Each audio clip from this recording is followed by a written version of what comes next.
মাননীয় মুখ্যমন্ত্রী যে টাকাটা দিচ্ছে তার ছবি যেন প্রত্যেকটা প্যান্ডেলে টাঙানো থাকে। এটা কিন্তু মাননীয় মুখ্যমন্ত্রীর কাছ থেকে টাকাটা নিচ্ছেন আপনারা। উৎসব বা দুর্গাপুজোকে কার্যত দখল করে নেওয়ার যে প্রচেষ্টা, কেড়ে নেওয়ার যে প্রচেষ্টা মানুষের থেকে, সেটার জন্য সরাসরি এখন পুলিশ নেমে গেছে ময়দানে।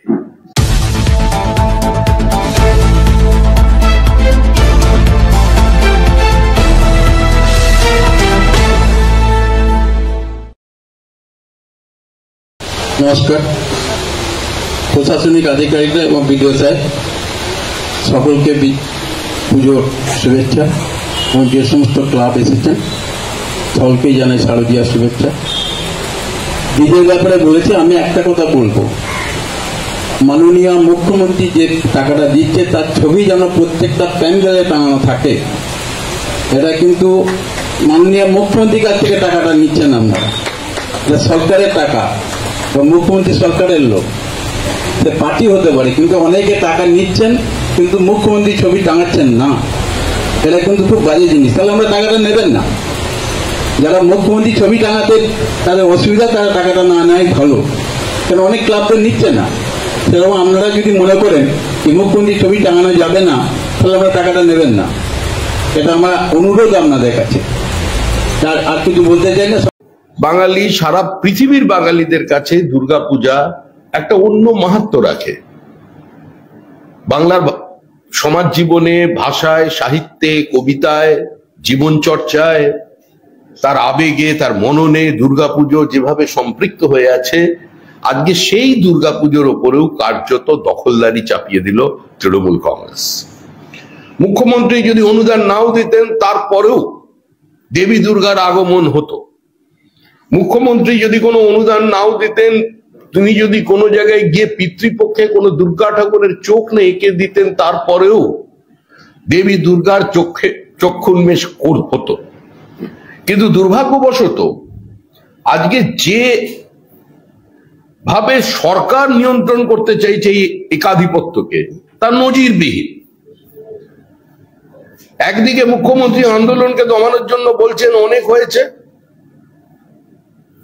তার দলের একজন ভারপ্রাপ্ত আধা অর্থমন্ত্রী তিনি বলছেন কত হাজার কোটি টাকার ব্যবসা নষ্ট হচ্ছে আন্দোলনের কারণে। মুখ্যমন্ত্রী আবার বলছেন আপনার উৎসবে ফিরুন, কিন্তু উৎসবে ফেরার চেহারাটা কি? বিধাননগর কমিশনার জানাচ্ছে যে পুজোর উদ্যোক্তাদের যে পুরো কর, বিদ্যুৎ বিল, দমকলের লাইসেন্স ইত্যাদি খাতে প্রায় 1 লক্ষ টাকা ছাড় পাওয়া যায় দুর্গাপুজোতে। যদি কোনো পুজো মুখ্যমন্ত্রীর অনুদান নিতে অস্বীকার করেন, তাহলে তিনি এই ছাড় থেকে বঞ্চিত থাকবেন। অর্থাৎ সরাসরি প্রশাসনকে নিজেদের রাজনৈতিক উদ্দেশ্য,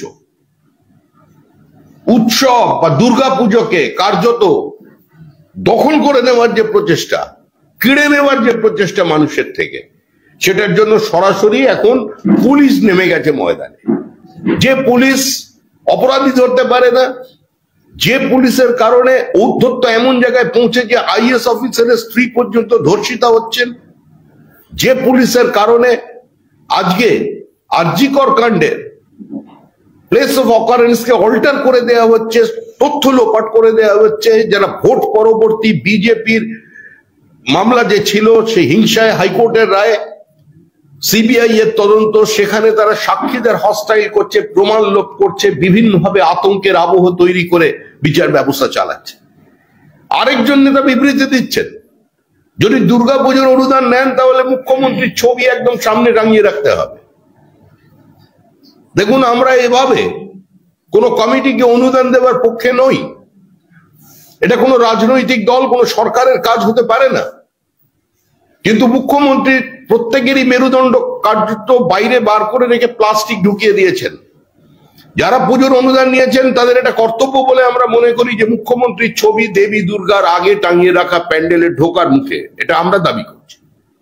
যারা অনুদান নিয়েছেন, আমি আবার রিপিট করছি, যারা এই অবস্থার পরেও অনুদান নিয়েছেন, তারা অনুগ্রহ করে, দয়া করে প্রতিমার আগে, মানে প্রতিমা দর্শনের আগে মুখ্যমন্ত্রী মমতা বন্দ্যোপাধ্যায়ের একটা ভালো সুন্দর হাসি মুখের ছবি সামনে টাঙিয়ে রাখবেন। কারণ আপনারা নিয়েছেন, আপনারা দাসত্ব স্বীকার করেছেন এবং আপনারা যে দাস হয়ে গেছেন সেটা বলে দিচ্ছেন। হুমকি যারা নেননি, যারা প্রতিবাদ করেছেন, যারা বলেছেন এই 85,000 টাকা ছাড়াও আমার দুর্গাপুজো হবে, আমার এখানে কলা বউয়ের স্নান হবে, আমার দুর্গা প্রতিমা ঠিক সময় 3 দিন কাটিয়ে তিনি আবার ফিরে যাবেন নীলকণ্ঠ পাখিকে সঙ্গে নিয়ে। সুতরাং এখানে যেভাবে পুলিশ বলছে, এর পরেও যারা এই অনুদানে পুজো করছেন, আমার মনে হয় তাদের অন্তত মুখ্যমন্ত্রীর ছবি সামনে রাখা দরকার। কারণ বিধায়ক যথার্থ বলেছেন, তিনি বলেছেন যারা নিয়েছেন টাকা তারা কিন্তু মুখ্যমন্ত্রীর ছবি রাখতে বাধ্য। এবং যিনি যে বিধায়ক এই দাবি করেছেন তিনি অত্যন্ত স্বচ্ছতার সঙ্গে, দৃঢ়তার সঙ্গে তৃণমূলের কর্মসূচিটা মানুষকে জানাবার মতো সৎসাহস রেখেছেন। এর জন্য দলের পক্ষ থেকে আমি তাকে অভিনন্দন জানাচ্ছি। কারণ তৃণমূলের যে কর্মসূচি দুর্গাপুজোটাকে দখল করে দেওয়া, এরপরে বিসর্জন কবে হবে সেটা যেরকম ঠিক করেন, এরপরে দুর্গাপুজোর তারিখ পর্যন্ত তৃণমূল ঠিক করে দেবে।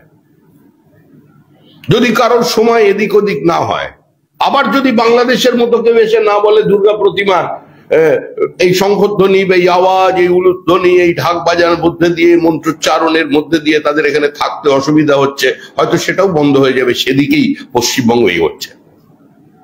আজকে কামদুনির পার্শ্ববর্তী একটি অঞ্চলে হাড়োয়ায় আজকে দুর্গাপুজো কমিটি দুর্গাপুজো করতে ভয় পাচ্ছেন, কার্যত পুজো বন্ধ হয়ে যাবার মুখে।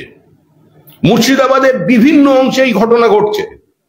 আপনারা জানেন বেড়লাঙ্গায় দুর্গাপুজো নদীতে বিসর্জনের পরিবর্তে দীর্ঘ 3 দশক ধরে পুকুরে বিসর্জন হয়।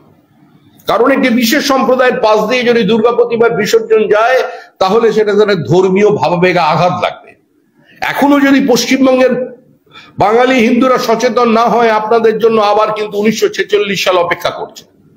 1945 সালে পশ্চিমবঙ্গের মানে তখনকার অবিভক্ত বাংলার যে অবস্থা হয়েছে, তখন কলকাতার যে অবস্থায় ছিল 1945 সালে, এবং 1945 সাল থেকে 1946 সাল পর্যন্ত যদি মুসলিম লীগের বিভিন্ন বক্তাদের বক্তব্য শোনা যায়, আর আজকে যে বক্তৃতা চলছে বিভিন্ন জায়গায় জলসা বিলাদের নামে, ধর্মাচরণের নামে যে প্রকাশ্যে ভারত বিরোধী কথাবার্তা চলছে, আজকে সেটার জন্য চিন্তা করতে হবে।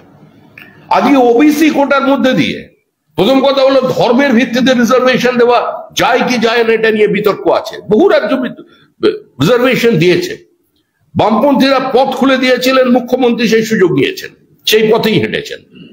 কিন্তু এই মুহূর্তে পশ্চিমবঙ্গের যদি ওবিসি হয়, হিন্দু ওবিসির সংখ্যা জনসংখ্যার প্রায় 40%। যদি ওবিসি সংগঠন দাবি করে তাদের সংগঠন 2011 আদমশুমারির পরে যে ওবিসি শতকরা এখানে উপস্থিতি হচ্ছে 41%। আমরা মনে করি 41% না হলেও ওখানে ওবিসির উপস্থিতি আছে 38%। এখানে আদমশুমারি অনুযায়ী, শেষ আদমশুমারি অনুযায়ী সংখ্যালঘু মুসলিমদের জনসংখ্যা হচ্ছে 27%। তাহলে আজকে এই যে আপার প্রাইমারি লিস্ট বেরিয়েছে, একবার ওবিসি রিজার্ভেশনটা দেখুন, 95% সংখ্যালঘু তারা ওবিসিতে চাকরি পেয়ে গেছেন। কোন পশ্চিমবঙ্গ, কোন দিকে যাচ্ছে পশ্চিমবঙ্গের ভবিষ্যৎ? আমি প্রত্যেক অভিভাবককে ভাবতে বলছি, আমি পশ্চিমবঙ্গে বিজেপি কোনো জাতপাতের রাজনীতি করে না, জাতপাতের রাজনীতিতে বিশ্বাস করে না, কিন্তু casteism is the social reality এবং সংরক্ষণ একটা সামাজিক বাধ্যবাধকতা।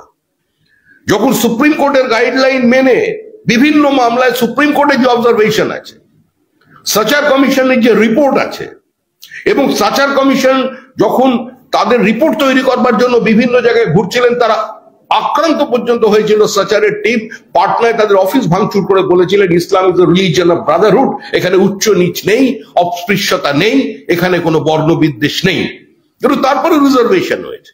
আমরা চাই সংখ্যালঘু মুসলমানদেরও, তাদেরও আর্থসামাজিক উত্তরণ হোক, তাদের স্কুলেও বিজ্ঞান ইংরেজি পড়ানো হোক, তারাও সমাজের মূল স্রোতে আসুক, তাদের মধ্যেও মেধাবী ছাত্রছাত্রী জন্ম নিক, তারা এগিয়ে আসুক।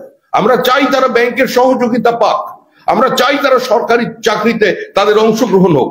কিন্তু শুধুমাত্র তোষামোদের রাজনীতি কোন পর্যায়ে পৌঁছেছে আমি আবেদন করব পশ্চিমবঙ্গবাসীকে, আবেদন করব দল মত নির্বিশেষে তৃণমূল কংগ্রেসের কর্মীদের, তৃণমূল কংগ্রেস যারা করেন, যারা তৃণমূল কংগ্রেসকে ভোট দেন, তৃণমূল কংগ্রেসের যে ছাত্র নেতারা আছেন, তাদের বাবা মায়ের কাছে আমার আবেদন, আমার দলের পক্ষ থেকে একবার তালিকাটা খুলে দেখুন আপার প্রাইমারিতে ওবিসি লিস্টে কি রিজার্ভেশন আজকে হয়েছে।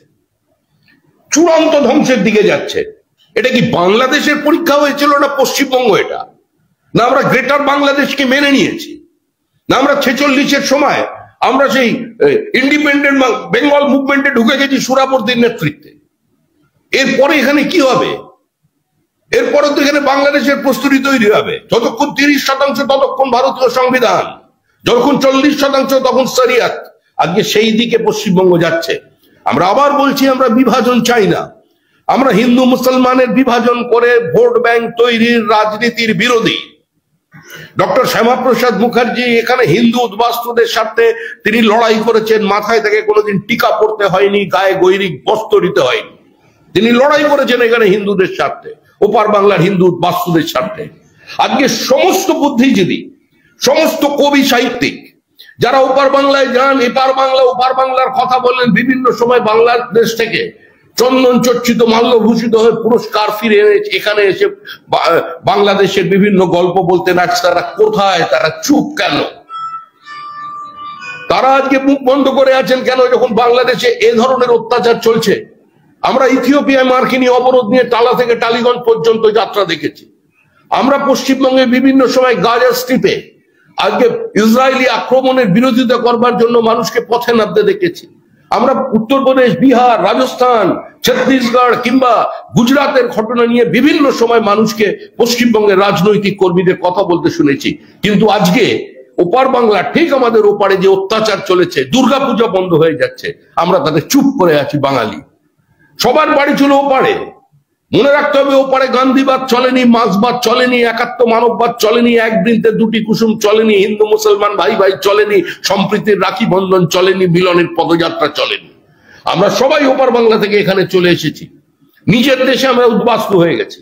আর আজকে যে পথে তৃণমূল কংগ্রেস চলেছে, যেভাবে কামদুনি মামলায় পরিকল্পিতভাবে তদন্ত করে এমন তথ্য পেশ করা হয়েছে, প্রকৃত অপরাধীরা যাতে মুক্ত হয়ে যান, একটা সম্প্রদায় যাতে অসন্তুষ্ট না হয়।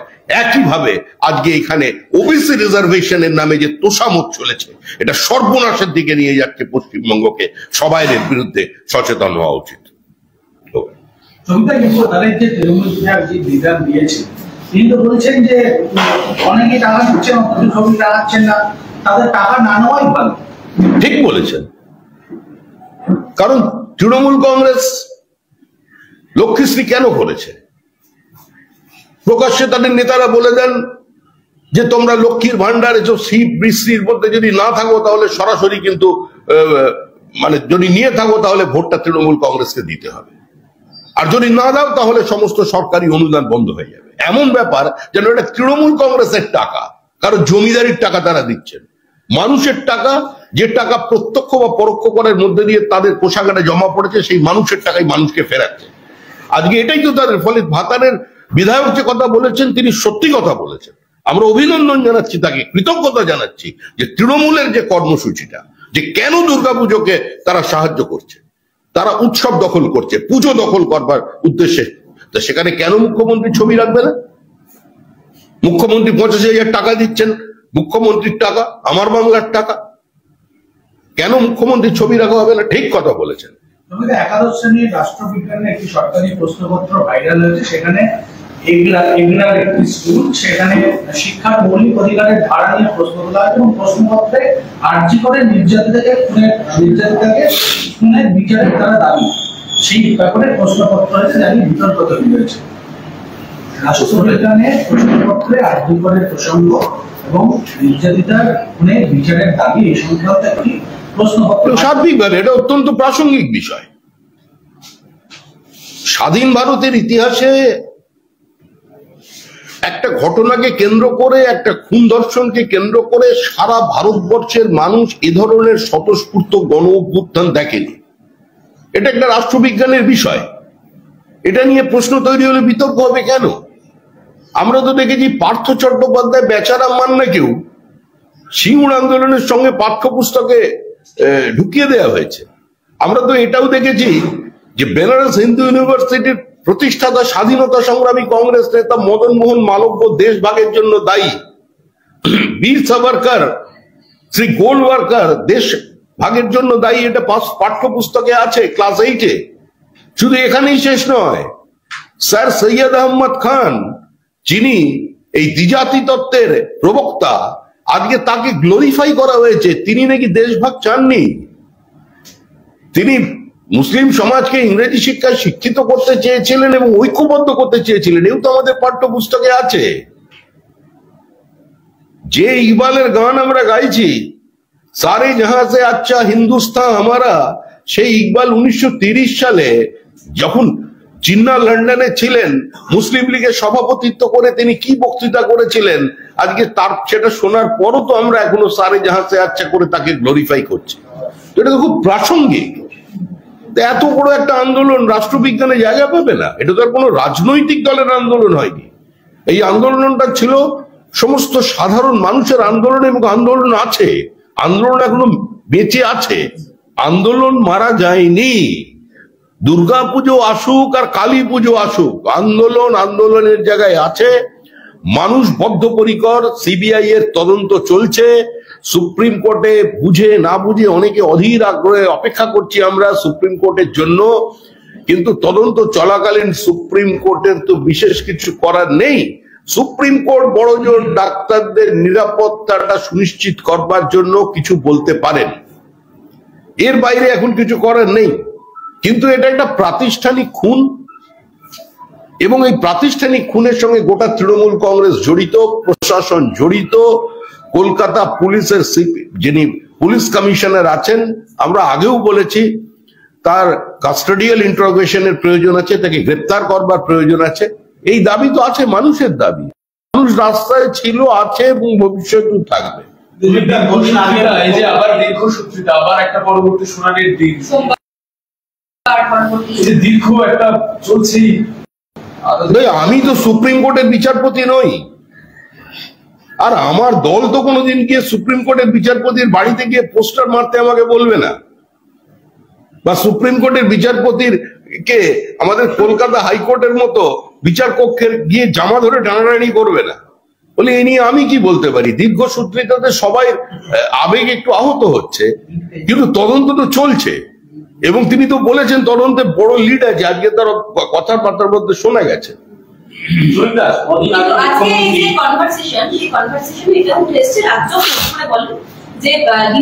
সংস্কারের জন্য আমরা সিবিআই এর অনুমতি চাই। সিবিআই এর তরফ থেকে সিবিআই এর যিনি আইনজীবী তিনি বলেন যে প্রথম 5 দিনই যখন ভাঙচুর করেছেন, এখন আর আপত্তির কিছু নেই।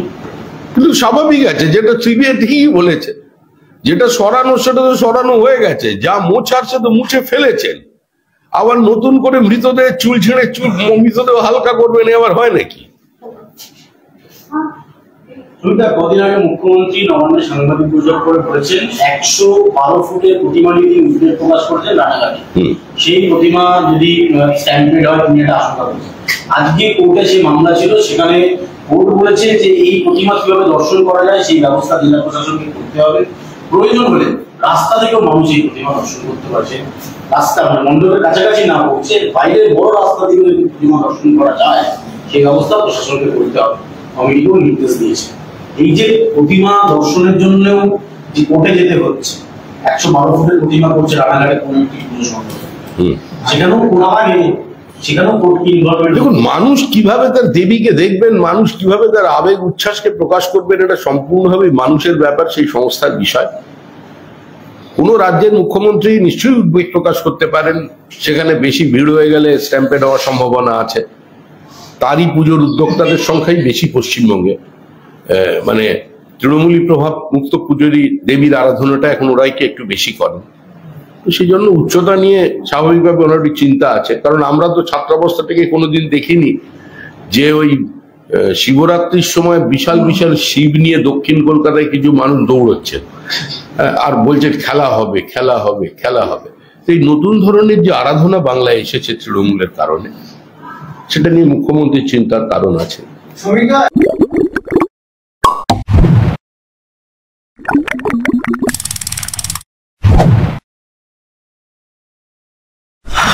ধন্যবাদ।